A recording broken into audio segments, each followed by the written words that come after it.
Salut à tous, c'est Nono, j'espère que vous allez bien. Bienvenue sur Optimus Patrimoine. Aujourd'hui, on va parler coronavirus, économie, crise, crack boursier, choc pétrolier et quel est le lien entre tout ce bordel. On va refaire redescendre la pression et comprendre les enjeux pour votre patrimoine, car l'économie est un cycle, les crises vont se répéter. Générique, c'est parti.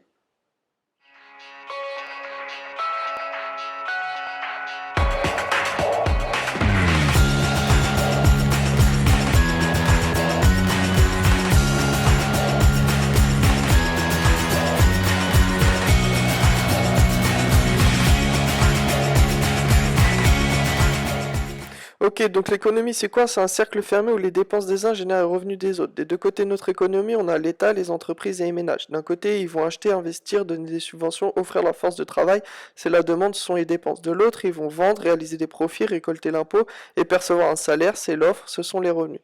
Ils sont pas juste là pour s'échanger de l'argent, ok? Ils vont produire des biens et services comme des voitures, des ordinateurs, de la restauration, etc. et se l'échanger contre de l'argent. C'est la production et pour mesurer cette production, on utilise le PIB. Maintenant, le rapport avec le coronavirus.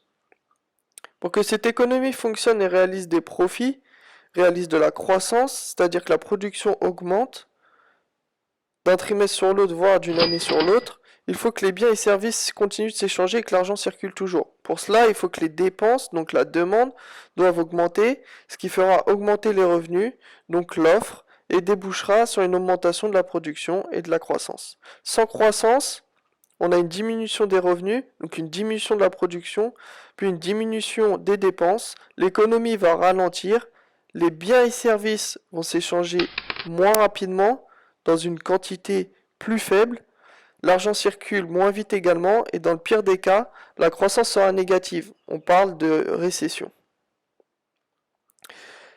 Le problème avec le coronavirus et les décisions prises par les autorités pour ralentir la pandémie, c'est que cela va ralentir le fonctionnement de l'économie et provoquer une récession. Avec ce coronavirus, on a un double problème qui attaque les deux côtés de l'économie. D'un côté, on a un choc d'offres engendré par la fermeture des usines, les salariés malades, l'annulation des événements. Tout cela va entraîner une diminution de la production et de la productivité. On va produire moins, on aura moins de choses à acheter, c'est le choc d'offres. De l'autre côté, les personnes confinées, la perte de revenus par le chômage partiel, le chômage tout court, les fermetures des frontières vont engendrer un choc de consommation, une baisse de la consommation, c'est le choc de demande. De plus, la panique n'arrange rien du tout et amplifie le phénomène de ralentissement. Donc maintenant que tu comprends mieux le lien entre l'économie et le coronavirus, tu vas me demander quel est le lien avec la bourse. Alors le lien avec la bourse peut s'établir assez facilement. Si on reprend notre schéma, dans notre petite économie, on ne dépense jamais tout notre revenu. C'est là qu'apparaît l'épargne. L'épargne n'est autre qu'un revenu qu'on décide de garder afin de dépenser plus tard. Ton épargne peut être à la banque, sur un compte courant, ce qui n'est pas très malin. Dans ce cas, la majeure partie de ton argent est stockée à la banque et une très faible partie peut être utilisée pour des prêts. Soit ton argent est stocké sur des livrets rémunérés qui ne rapportent pas grand-chose, de type livret A, LDD, LEP, etc. Dans ce cas, la majeure partie de ton argent finance des logements sociaux, des microcrédits, des prêts aux PME, via la caisse des dépôts et consignations, et une petite partie peut se retrouver toujours via cette caisse en bourse et dans divers placements. Elle justifie cela par le fait qu'elle a besoin de liquidité, un peu de liquidité, comme tous les agents économiques. Enfin, dernier cas, tu peux via l'assurance vie, le PEA, un compte titre, l'épargne salariale, investir ton argent dans les marchés financiers. Il faut savoir qu'au-delà des ménages, les entreprises et surtout les banques peuvent investir sur les marchés financiers également. Donc je pense que tu commences à comprendre les imbrications. Sur les marchés financiers, on peut trouver des actions qui sont des parts des entreprises. On parle de titres de propriété. Tu es propriétaire d'une partie de cette entreprise, c'est le marché equity. On trouve également de la dette, donc des prêts via les obligations qui sont accordés aux entreprises et ou à des États. On parle de marché rate et crédit. On trouve également d'autres produits financiers, mais on détaillera tout ça dans d'autres vidéos. Le crack boursier historique qu'on a eu cette semaine du 9 au 14 mars et le lundi 16 mars, c'est quoi? Ce sont notamment le prix des actions qui s'effondrent de manière spectaculaire en bourse. Et la bourse, c'est là où s'échangent les actions des entreprises cotées. Pour obtenir la valeur des entreprises, on multiplie leur nombre d'actions par leur prix. Par exemple, Netflix à 438 806 649 actions qui coûtent 336,295 $, dont Netflix vaut 147 568 482 025 $. Donc le coronavirus a fait chuter le prix des actions, mais pourquoi? Parce que comme expliqué précédemment, on anticipe une forte récession. Donc on anticipe une baisse de la production des entreprises, une baisse des profits, une baisse de leur croissance, donc une baisse de leur valeur. Mais le coronavirus est-il le seul responsable? Quel est le rapport avec le pétrole et pourquoi est-ce un crack historique? Alors il y a beaucoup d'éléments, on va essayer de détailler tout ça au maximum. Déjà, je parle de crack historique car on a eu plusieurs cracks dans le passé, notamment en 1987, en 2000-2001, également en 2008, voire 2011 et 2016, mais jamais d'une telle ampleur. Rien que sur la journée du 12 mars, la bourse a décroché de 12,48%. Même en 2008, avec la faillite de Lehman Brothers, on n'avait pas vu ça. Pour info, les 500 personnes les plus riches du monde ont perdu 331 milliards de dollars juste sur cette journée. Ensuite, c'est vrai, ce n'est pas juste le coronavirus. Certaines décisions des États unilatérales ont engendré de la panique, notamment la décision de Trump de fermer les frontières avec l'Europe, et d'autres pays ont emboîté le pas ensuite. Mais surtout, on a eu un choc pétrolier important. Si le coronavirus était le bidon d'essence, le choc pétrolier était l'allumette. Sur les marchés financiers, j'ai oublié de vous parler d'une catégorie d'actifs, ce sont les matières premières. Celles-ci s'échangent sur les marchés financiers, notamment le pétrole. L'offre et la demande fixent le prix du pétrole par confrontation. Je simplifie un peu, on pourra voir dans d'autres vidéos comment le prix du pétrole s'ajuste exactement. Nous avions eu une première phase de baisse logique liée au coronavirus, car quand la croissance ralentit, la consommation de pétrole ralentit naturellement. On dépense moins, on a moins de revenus, donc moins de production.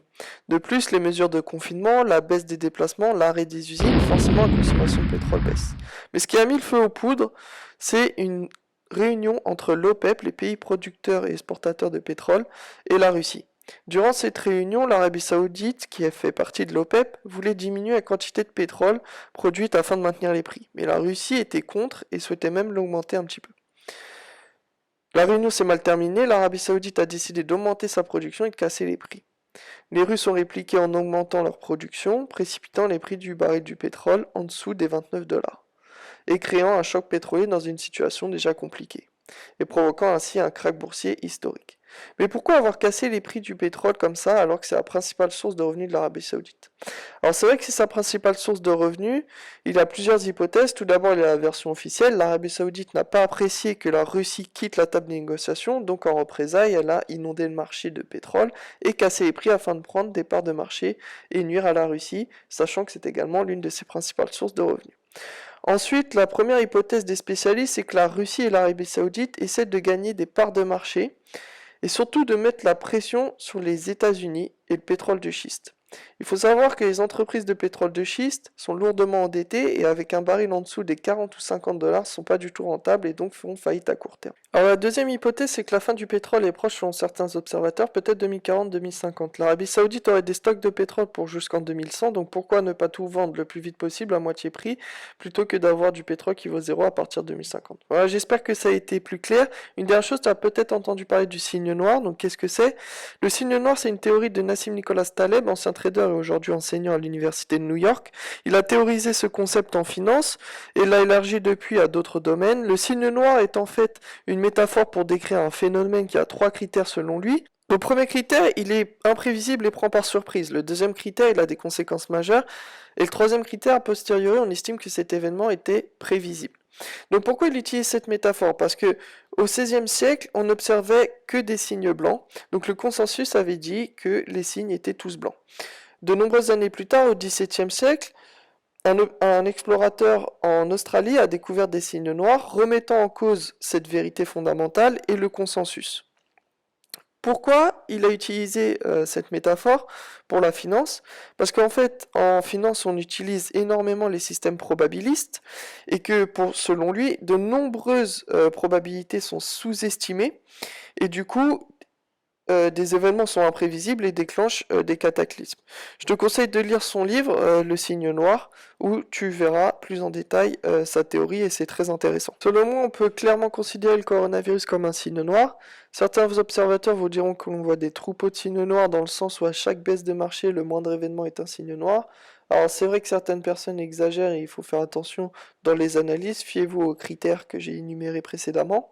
D'autres vous diront que c'est un signe blanc dans le sens où il était attendu et prévisible. Ils justifient cela par certaines études affirmant que le nombre de virus sera en forte augmentation dû à l'accroissement continu de la population mondiale. Certains disent également que la correction ou le crack était attendu. La réalité, c'est que personne n'a dit il y a 5 mois, nous aurons un virus qui va paralyser l'économie, qui va devenir pandémique, qui va créer des zones de confinement partout dans le monde, avec un choc pétrolier, et que cela engendrera un crack historique et une baisse de plus de 40% des marchés financiers en quelques semaines. Pour nuancer cependant, il est vrai qu'après une telle montée des marchés en 2019, nous attendions une correction ou un crack, mais personne ne savait quand, pourquoi et dans quelle proportion cela allait se déclencher. Voilà, c'est la fin de cet épisode, j'espère que ça vous a plu. Merci d'avoir écouté et regardé jusqu'au bout. J'ai essayé d'expliquer au maximum, il y a beaucoup de notions que j'aimerais traiter dans les prochaines vidéos. Donc dites-moi ce qui vous intéresse le plus, que ça soit en finance ou en économie, comme ça j'en ferai des vidéos. Si tu veux voir les positions boursières et les idées de réflexion face à ce crack, n'oublie pas de t'abonner et d'activer la cloche pour ne rien rater car ça sera l'objet de ma prochaine vidéo. Je ferai également une vidéo sur le crack boursier du coronavirus. Est-il terminé? Est-ce que c'est une crise systémique? Avec un scénario optimiste et un scénario pessimiste. Donc voilà, j'espère que ça vous plaira, ça arrivera très prochainement. N'hésitez pas à liker, à commenter, partager et à donner votre avis. C'était Nono pour Optimus Patrimoine, à la prochaine les amis.